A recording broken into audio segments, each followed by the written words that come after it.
여러분, 혹시 저를 아시나요? 아마 모르실 거예요. 왜냐하면 저는 이제 제 이름으로 불리지 않으니까요. 동네 슈퍼에서도, 유치원 앞에서도, 심지어 우리 집에서도 저는 그냥 서준이 할머니일 뿐입니다. 하지만 제 이야기를 시작하기 전에 여러분께 한 장면을 먼저 보여드리고 싶어요. 할머니는 돈 안 주는 베이비시터거든요. 제 손주 서준이가 다른 엄마들 앞에서 한 말입니다. 그 순간 제 가슴에 무언가가 와르르 무너져 내렸어요. 도대체 어쩌다가 제가 이렇게 된 걸까요? 이야기를 처음부터 시작해 볼게요. 구독과 좋아요 버튼 미리 눌러주시면 정말 감사하겠습니다. 여러분의 작은 관심이 저 같은 할머니들에게 큰 힘이 된답니다. 안녕하세요. 저는 박영희, 올해 69입니다. 아, 제 소개가 이상하게 들리시나요? 맞아요. 요즘 저는 제 이름을 말할 일이 거의 없거든요. 대부분 서준이 할머니로 불리죠. 마트에서도, 놀이터에서도, 병원에서도요. 제 하루는 새벽 6시에 시작됩니다. 알람도 필요 없어요. 6년째 같은 시간에 눈이 떠지거든요. 몸이 기억하고 있는 거죠. 서준이 등원 시간이 8시 30분이니까 그 전에 아침 식사를 차리고 옷을 입히고 가방을 챙겨야 하니까요. 조용히 침대에서 일어나 거실로 나갑니다. 아직 모두가 자고 있는 이 시간이 사실 제일 좋아요. 잠깐이나마 제 시간 같거든요. 커피를 한 잔 내려 마시면서 창밖을 바라봅니다. 벌써 봄인데 저는 언제 봄을 제대로 느껴봤나 싶어요. 6시 30분. 서준이 방으로 들어갑니다. 서준아, 일어날 시간이야. 서준이는 칭얼대며 이불을 뒤집었습니다. 매일 반복되는 일이에요. 부드럽게 달래고 옷을 입히고 세수를 시킵니다. 이 모든 게 제 손으로 이루어지죠. 부엌에서는 아침 준비가 한창입니다. 서준이가 좋아하는 계란말이, 김에 참기름 발라 구운 것, 밥, 된장국. 딸 지수와 사위 민호 목까지 3사람분을 차립니다. 제 것은요? 저는 나중에 남은 걸로 대충 먹으면 되니까요. 7시 30분. 지수가 부스스한 얼굴로 나옵니다. 엄마, 아침 됐어요? 응, 다 차려놨어. 서준이 밥 먹이고 있어. 엄마, 서준이 오늘 유치원에서 소풍 간대요. 간식 챙겨주셨죠? 어제 미리 다 챙겨뒀어. 역시 엄마 제가 이런 거 다 못 챙긴데 엄마 아니었으면 어떻게 했을까? 그렇게 말하면서도 지수는 스마트폰만 들여다봅니다. 서준이에게 잘 먹어라는 말 한마디 없이 자기 밥만 후루룩 먹고는 화장하러 방으로 들어가 버려요. 저는 서준이 옆에 앉아 밥을 한 술 한 술 떠먹입니다. 할머니, 나 오늘 소풍 가는데 친구들한테 자랑할 거야. 그래, 뭘 자랑하려고? 엄마가 사준 새 가방이랑 친구들이랑 나눠 먹을 과자들? 저는 웃으며 고개를 끄덕입니다. 엄마가 사준 거라고 생각하는구나. 사실 그 가방도 과자도 제가 며칠 전에 마트에서 고르고 산 건데 말이에요. 8시 20분. 서준이와 함께 현관문을 나섭니다. 유치원까지는 걸어서 15분 거리예요. 제 허리는 요즘 자주 아프지만 이 정도는 괜찮습니다. 아니, 괜찮다고 생각하려고 해요. 유치원 앞에서 서준이를 선생님께 인계하고 다른 할머니들과 인사를 나눕니다. 여기서 만나는 할머니들은 모두 저와 비슷해요. 다들 손주 뒷바라지로 하루를 시작하죠. 서준이 할머니, 오늘도 일찍 오셨네요. 네, 뭐. 매일 이 시간에 오잖아요. 우리도 그렇죠. 요즘 젊은 부부들은 맞벌이라 바쁘니까요. 바쁘다. 그 말이 모든 걸 정당화시켜줍니다. 우리 할머니들의 시간과 건강과 삶은 바쁘다는 한마디 앞에서 당연한 희생이 되어버리죠. 집으로 돌아오는 길에 문득 생각합니다. 오늘이 무슨 요일이더라? 화요일인가 수요일인가. 요일도 잘 모르겠어요. 제게는 평일도 주말도 없으니까요. 매일이 똑같은 하루거든요. 집에 도착하면 본격적인 집안일이 시작됩니다. 설거지, 빨래, 청소. 지수 부부는 맞벌이라 집안일을 할 시간이 없어요. 그래서 제가 다 하죠. 처음에는 제가 먼저 내가 해줄게라고 했었어요. 그런데 언제부턴가 그게 당연한 일이 되어버렸습니다. 청소기를 밀다가 허리가 욱신거립니다. 잠깐 허리를 펴고 창밖을 봅니다. 맞은편 아파트 베란다에 빨래가 펄럭이고 어디선가 아이들 웃음소리가 들려옵니다. 그때 휴대폰이 울립니다. 친구 경이에요. 영희야, 나야. 다음 주 동창회 오는 거지? 동창회. 그러고 보니 경이가 한 달 전부터 얘기했었죠. 경이야, 미안한데 나 못 갈 것 같아. 왜? 또 서준이 때문이야? 경이의 목소리에 아쉬움이 묻어납니다. 응. 지수가 그날 중요한 회의가 있대. 서준이 봐줄 사람이 없어. 영희야, 너 작년에도 그렇게 못 왔잖아. 제주도 여행도 포기하고. 미안해, 경이야. 다음에는 꼭 갈게. 전화를 끊고 나서 한숨이 나옵니다. 다음에, 그 다음에는 또 언제일까요? 경이는 저처럼 교사였어요. 같이 30년을 일했죠. 그런데 우리의 퇴직 후 삶은 너무 다릅니다. 경이는 수채화 동호회도 다니고 친구들과 여행도 자주 다니고 매달 독서 모임도 나가요. 저는요? 저는 6년째 이 집과 유치원 사이만 오갑니다. 오후 3시 다시 유치원으로 향합니다. 하원 시간이거든요. 서준이를 데리고 집으로 오는 길에 놀이터에 들릅니다. 서준이는 친구들과 뛰어놀고 저는 벤치에 앉아 지켜봅니다. 다른 할머니가 옆에 앉습니다. 힘드시죠? 뭐가요? 손주 키우는 거요. 저도 5년째인데 허리도 아프고 무릎도 아프고. 저는 공감하며 고개를 끄덕입니다. 우리는 서로의 아픔을 나눕니다. 하지만 누구도 이 상황을 바꾸려 하지 않아요. 다들 어쩔 수 없다고 생각하니까요. 저녁 6시. 집에 돌아와 저녁 준비를 시작합니다. 오늘은 김치찌개를 끓이기로 했어요. 딸이 좋아하는 메뉴거든요. 밥을 짓고 반찬을 데우고 국을 끓입니다. 7시에 지수 부부가 퇴근합니다. 엄마, 저녁 뭐예요? 김치찌개. 와, 좋아. 배고파 죽는 줄 알았어요. 저녁 식사 시간. 저는 서준이 밥을 먹이느라 정신이 없습니다. 제 밥은 식어가는데 서준이가 계속 흘리고 떨어뜨리거든요. 서준아, 천천히 먹어. 할머니, 나 반찬 더 줘. 지수 부부는 스마트폰을 보며 밥을 먹습니다. 오늘 있었던 일, 회사 이야기를 나누죠. 저는 그저 듣고만 있습니다. 제가 끼어들 이야기가 없으니까요. 저녁 8시, 서준이 목욕을 시키고 양치를 시키고 잠옷을 입힙니다. 그리고 재워야 해요. 할머니, 오늘 공룡 이야기 읽어줘.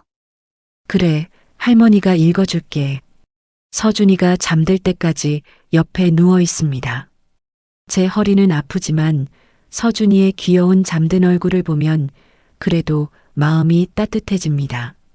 서준이가 잠들고 나서야 저는 제 방으로 갑니다. 시계를 보니 밤 10시. 하루가 또 끝나갑니다. 침대에 누워 천장을 바라봅니다. 그리고 문득 생각합니다. 나는 오늘 뭘 했지? 내가 원하는 걸 단 하나라도 했나? 대답은 없습니다. 오늘도 어제도 그저께도 저는 박영희가 아니라 서준이 할머니였을 뿐이니까요. 서랍을 엽니다. 그 안에는 낡은 수첩이 하나 있어요. 30년 전 제가 마지막으로 교단에 섰을 때의 수첩입니다. 제자들이 쓴 편지, 교육상 수상 증서, 그리고 제가 적은 마지막 수업 계획서. 박영희 선생님은 저희 등대였습니다. 한 제자가 쓴 편지의 한 구절입니다. 저는 누군가의 등대였어요. 존경받는 선생님이었죠. 그런데 지금은요? 눈물이 핑 돕니다. 나는 언제쯤 다시 박영희가 될 수 있을까요? 응. 나 밥 먹이고 놀아주는 건 할머니 일이래. 서준이의 천진한 목소리가 지금도 귓가에 맴돕니다. 그 말을 들었을 때 저는 그 자리에서 얼어붙었어요. 할머니 일. 제가 손주를 돌보는 게 사랑이 아니라 일이었다니요. 도대체 언제부터 이렇게 된 걸까요? 그 이야기를 하기 전에 그날 아침으로 돌아가 볼게요. 허리가 아프기 시작한 건 한 달 전쯤이었어요. 처음에는 그냥 나이 탓이려니 했죠. 69이면 여기저기 아픈 게 당연하니까요. 하지만 점점 심해졌어요. 아침에 일어날 때마다 허리가 뻐근하고 서준이를 안아 올릴 때 찌릿한 통증이 올라왔어요. 설거지를 하다 보면 허리를 펼 수가 없어서 싱크대에 손을 짚고 한참을 서 있어야 했고요. 그날도 아침에 일어나자마자 허리가 욱신거렸어요. 하지만 어쩌겠어요. 서준이를 유치원에 데려다 줘야 하는데 할머니, 빨리. 늦겠어. 서준이가 현관에서 소리쳤어요. 저는 이를 악물고 일어났어요. 허리를 구부정하게 세운 채로 서준이 손을 잡고 유치원까지 걸어갔죠. 집에 와서 청소기를 밀다가 결국 주저앉고 말았어요. 허리가 너무 아파서 숨도 제대로 쉴 수가 없었어요. 그때 휴대폰이 울렸어요. 딸 지수였어요. 엄마, 오늘 저녁에 김치찌개 해주실 수 있죠?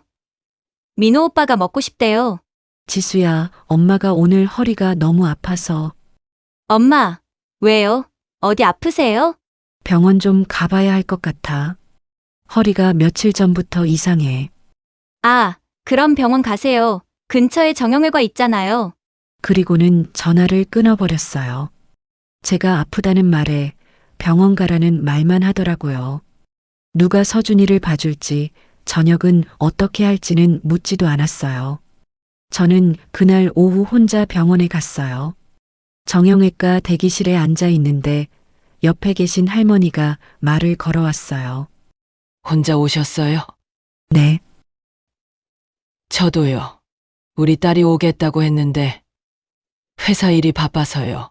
그 할머니도 허리 때문에 오셨대요. 우리는 짧게 이야기를 나눴는데 묘하게 제 이야기 같았어요. 손주 육아하다가 허리 상한 할머니들이 정말 많더라고요. 제 차례가 되어 진료실에 들어갔어요. MRI를 찍어보더니 의사 선생님이 심각한 표정으로 말씀하셨어요.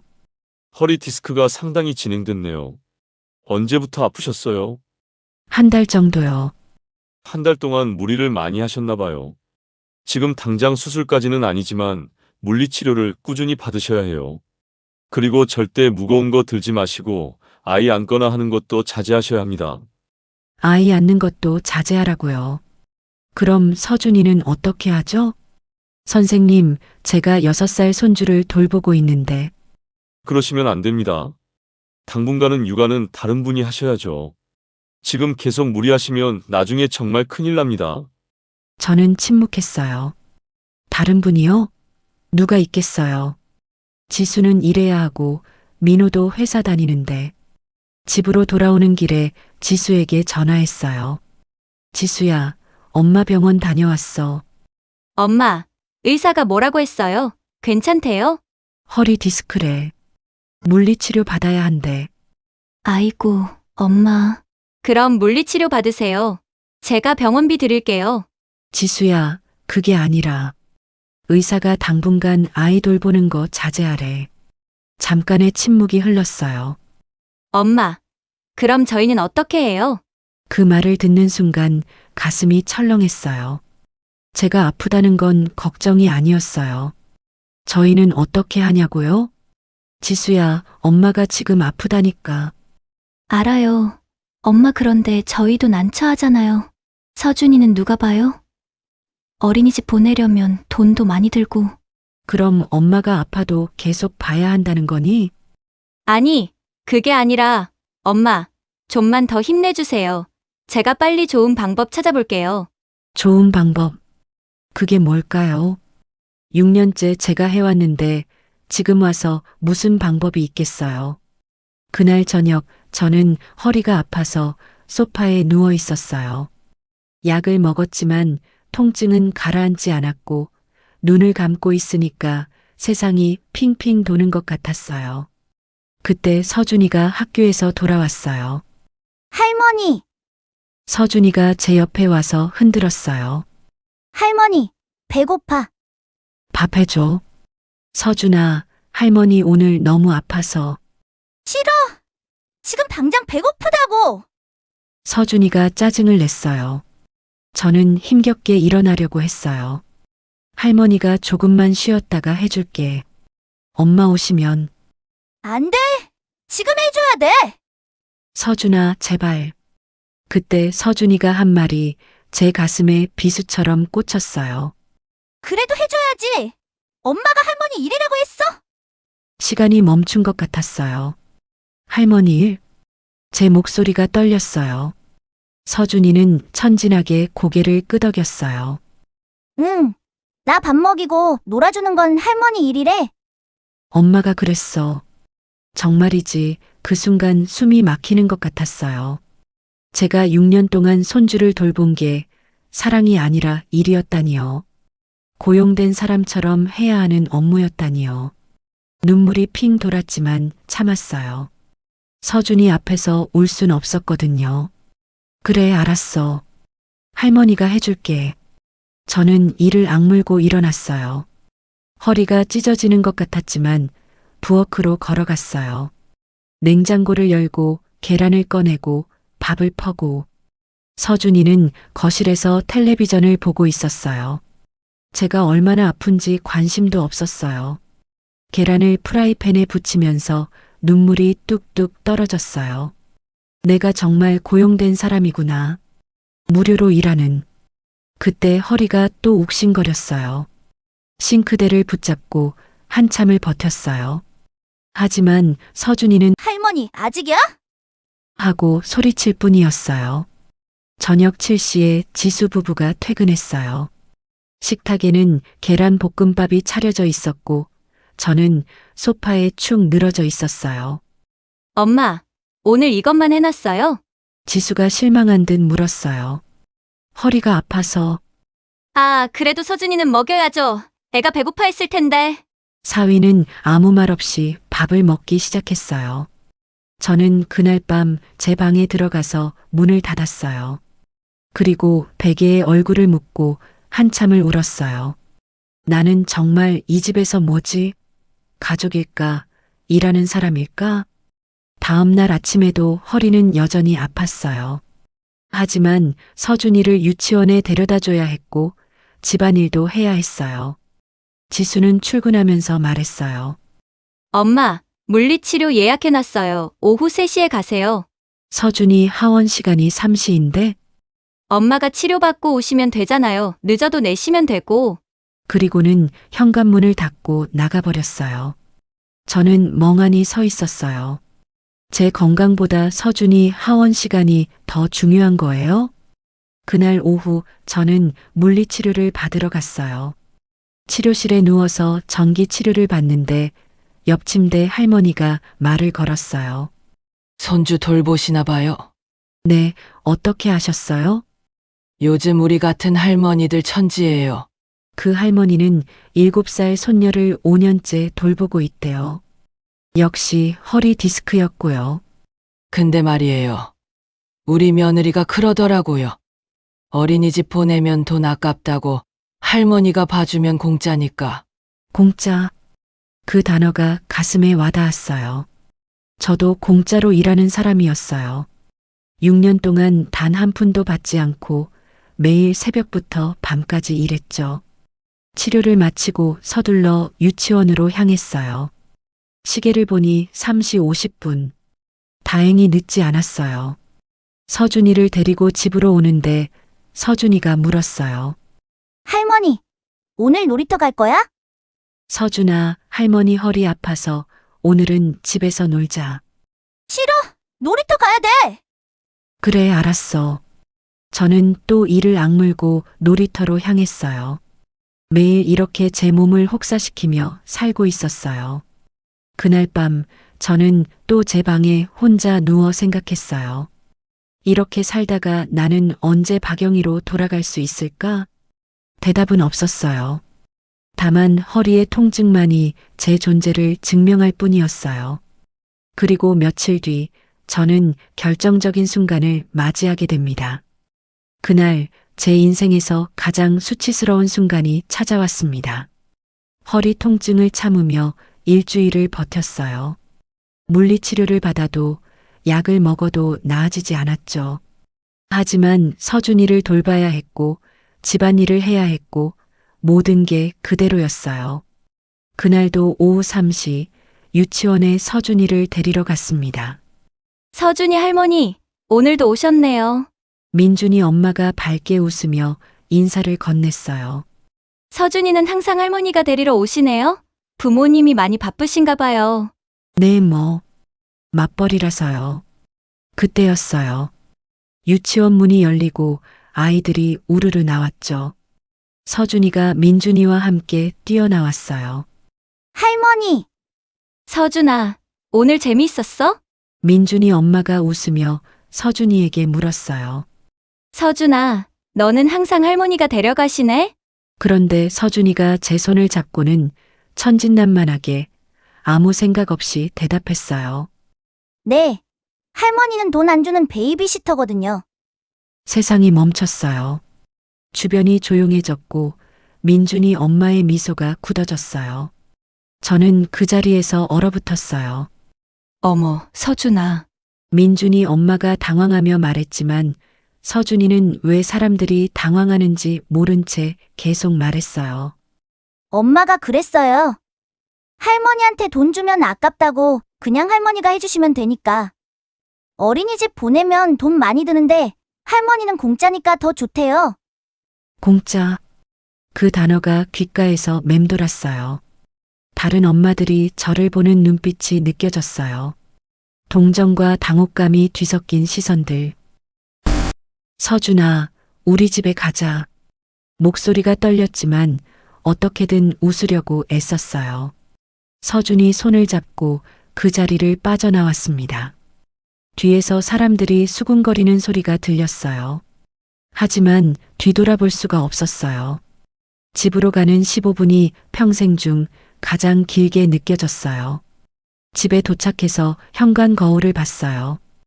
허름한 옷차림, 단정하지 못한 머리, 구부정한 등, 지친 얼굴. 정말 베이비시터 같네. 그 생각이 머릿속에서 떠나지 않았어요. 저는 화장실로 들어가 문을 잠그고 변기 뚜껑에 앉았어요. 그리고 소리 없이 울었어요.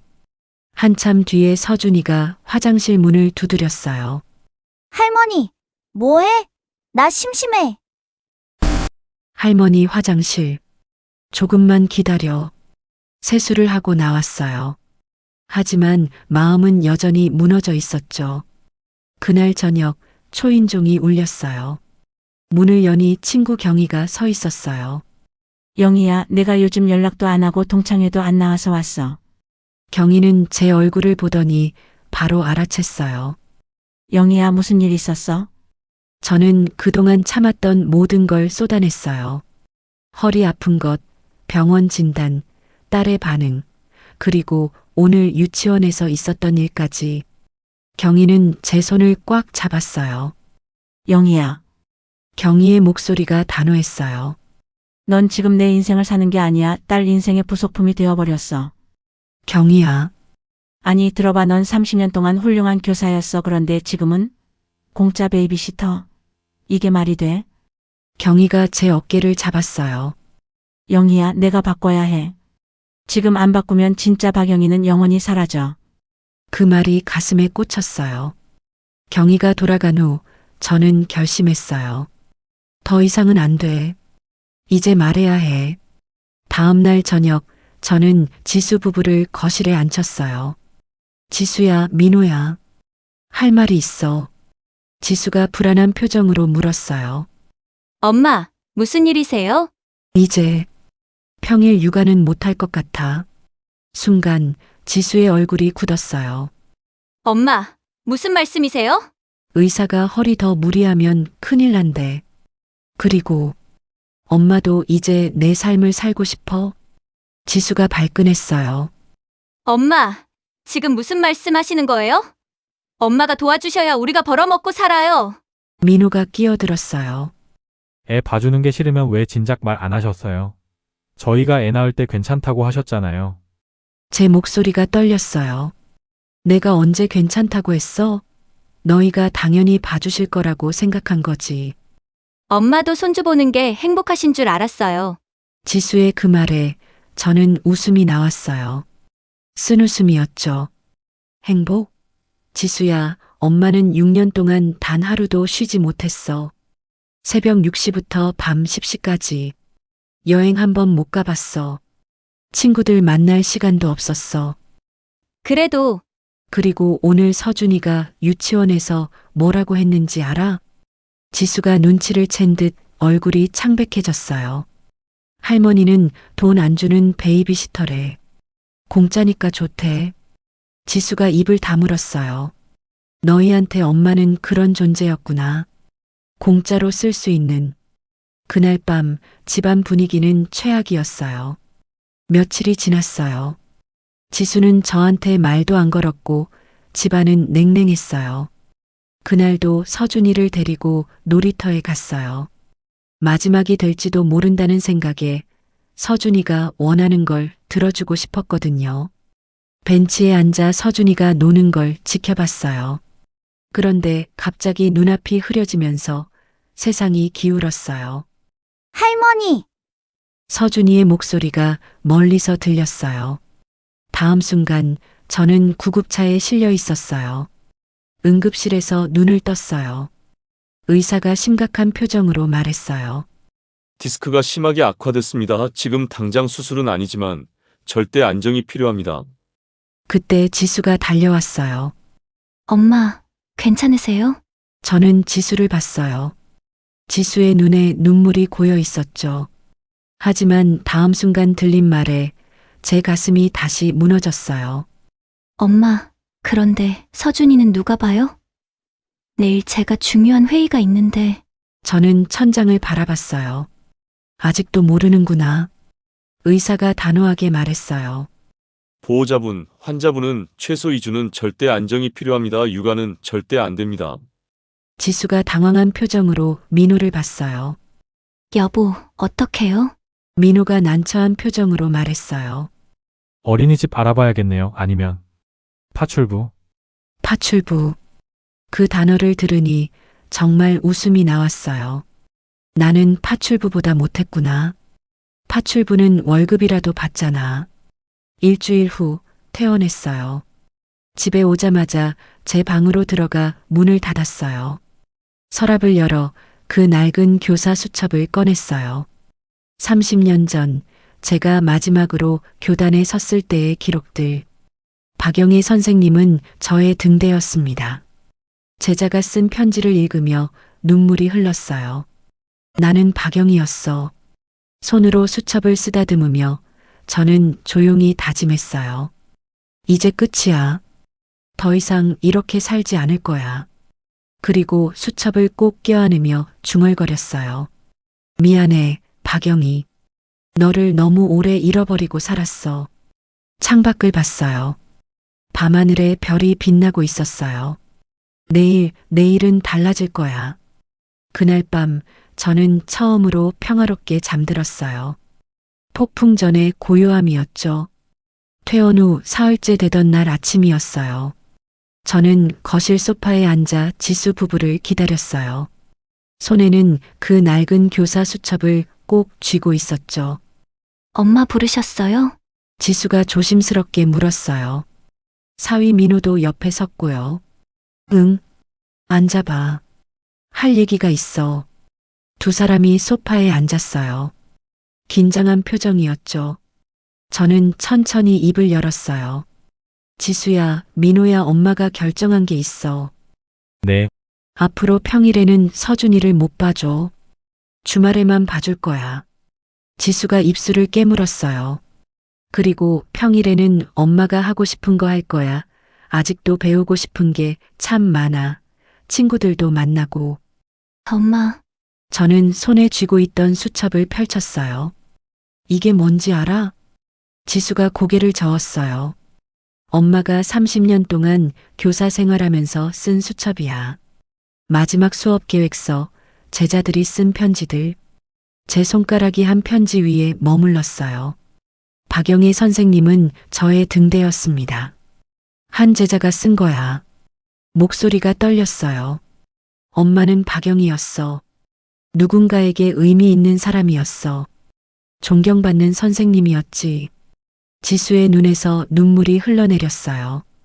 그런데 지난 6년 동안 엄마는 박영희가 아니라 서준이 할머니였어. 아니, 서준이가 말한 대로 돈 안 주는 베이비시터였지. 엄마, 정말 죄송해요. 지수야, 엄마는 너를 원망하지 않아. 사랑해. 하지만 이제는 엄마도 엄마 인생을 살아야 해. 사위가 조용히 물었어요. 그럼 저희는 어떻게 해야 하나요? 너희가 알아서 해야지. 어린이집 보내든 육아 도우미 구하든. 엄마는 이제 주말에만 할머니야. 평일에는 박영희야. 지수가 울먹이며 말했어요. 엄마, 저희가 정말 엄마를 그렇게 대했나요? 저는 지수의 손을 잡았어요. 지수야, 엄마도 잘못이 있어. 처음부터 분명히 말했어야 했는데 괜찮은 척 했어. 그게 너를 버릇없게 만든 거야. 엄마, 하지만 이제는 달라질 거야. 엄마는 너희를 사랑하지만 엄마 자신도 사랑할 거야. 그날 우리는 오랫동안 이야기를 나눴어요. 지수는 많이 울었고 사위 민호는 처음으로 진심으로 사과했어요. 그리고 서준이를 불러 앉혔어요. 서준아, 할머니가 할 말이 있어. 응, 할머니. 할머니는 이제 평일에는 못 볼 거야. 주말에만 보자. 서준이가 입을 삐죽거렸어요. 왜요? 할머니 싫어요? 아니야. 할머니는 서준이를 너무 사랑해. 하지만 할머니도 할머니 일이 있어. 할머니, 일? 응. 할머니도 공부하고 친구 만나고 그림도 그리고 싶거든. 서준이가 고개를 갸우뚱했어요. 할머니도 그런 거 해요? 그 순간 깨달았어요. 서준이는 할머니도 자기만의 삶이 있다는 걸 한 번도 생각해 본 적이 없었던 거예요. 그럼 할머니도 친구 있어요? 당연하지. 할머니 친구 경희 이모도 계시고, 할머니도 재미있는 거 해요? 그럼 할머니도 사람이니까. 서준이가 잠시 생각하더니 말했어요. 그럼 주말에 할머니가 뭐 했는지 이야기해줘요. 나도 듣고 싶어요. 그 말에 제 눈에서 눈물이 났어요. 그래, 서준아. 약속할게. 3개월이 흘렀어요. 제 삶은 완전히 달라져 있었어요. 월요일 오전 10시, 저는 실버대학 강의실에 앉아 있었어요. 자, 그럼 이번 주 과제는 나를 찾아서라는 주제로 짧은 글을 써오시는 거예요. 교수님의 말씀에 옆에 앉은 할머니가 제게 속삭였어요. 영희 씨, 우리 수업 끝나고 차 마실래요? 좋아요. 수업이 끝나고 새로 사귄 친구들과 카페에 갔어요. 영희 씨, 요즘 정말 밝아지셨어요. 그래요? 고마워요. 손주 돌보시다가 이렇게 자기 시간 가지시니까 어때요? 너무 좋아요. 처음에는 죄책감도 들었는데 이제는 당당해요. 화요일 오후에는 경희와 함께 수채화 동호회에 갔어요. 영희야, 너 그림 실력 늘었다. 정말 나도 재미있어. 붓으로 종이에 색을 칠하는 게 이렇게 행복할 줄 몰랐어요. 수요일에는 오랜만에 동창회에 갔어요. 영희야, 정말 오랜만이다. 미안해. 그동안 바빠서. 아니야, 근데 너 완전 달라졌다. 표정이 살아있어. 친구들과 웃고 떠들며 시간 가는 줄 몰랐어요. 그렇게 평일은 제 시간이었어요. 그리고 주말이 왔어요. 할머니, 오랜만에 온 딸 지수의 집. 어머, 우리 서준이. 할머니 보고 싶었어? 응. 할머니 뭐 했어요? 할머니, 이번 주에 그림도 그리고 친구들도 만나고 정말 바빴어. 서준이의 눈이 반짝였어요. 정말요? 뭐 그렸어요? 바다 그렸어. 나중에 서준이한테 보여줄게. 지수가 조용히 말했어요. 엄마, 요즘 정말 행복해 보이세요. 응. 엄마 정말 행복해. 엄마, 그동안 정말 죄송했어요. 지수가 제 손을 꼭 잡았어요. 저희가 엄마를 너무 당연하게 생각했어요.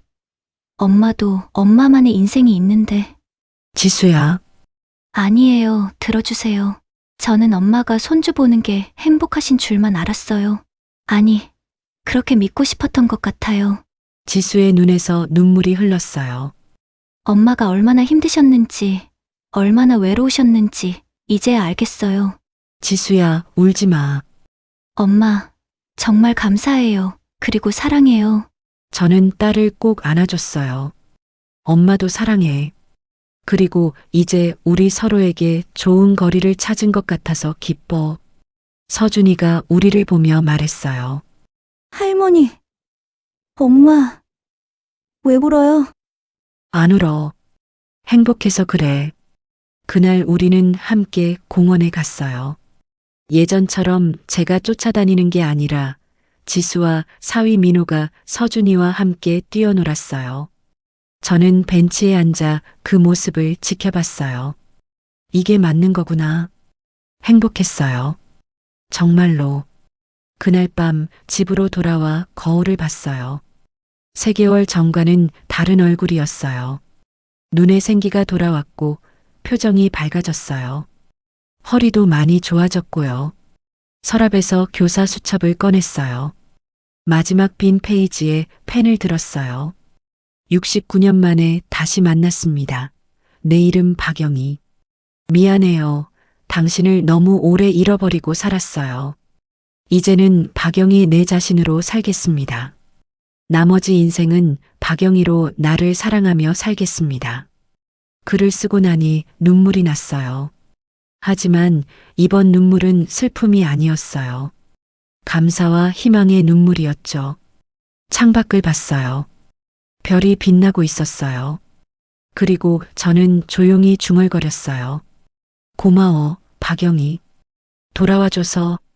그렇게 6개월이 지났어요. 오늘은 제가 실버대학에서 나를 찾아서 라는 주제로 강연하는 날이에요. 강단에 섰어요. 30년 만에 다시 서본 강단이었죠.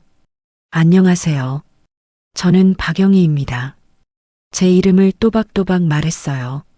저는 69년 동안 박영희로 살았고 박영희를 잃어버렸다가 다시 박영희를 찾았습니다. 사람들이 귀 기울여 들었어요. 제 이야기를 하려고 합니다. 혹시 여러분 중에도 자신을 잃어버리고 사신 분이 계시다면 제 이야기가 작은 용기가 되었으면 합니다. 발표가 끝나고 많은 분들이 제게 다가왔어요. 저도 비슷해요. 용기를 얻었어요. 감사합니다. 저도 이제 변화를 시작하려고요. 그날 저녁 지수가 전화했어요. 엄마, 오늘 발표 어땠어요? 좋았어. 많은 분들이 공감해 주셨어. 엄마, 자랑스러워요.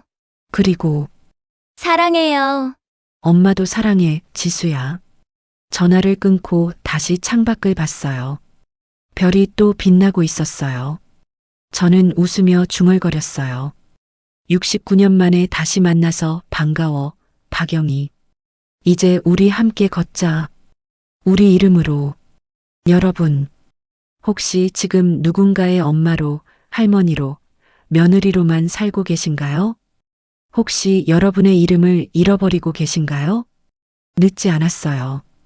지금이라도 여러분의 이름을 불러주세요.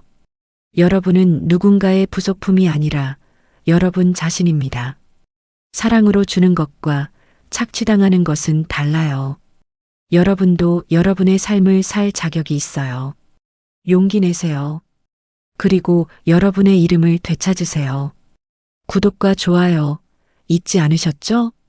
여러분의 작은 관심이 누군가에게는 변화의 용기가 될 수 있어요.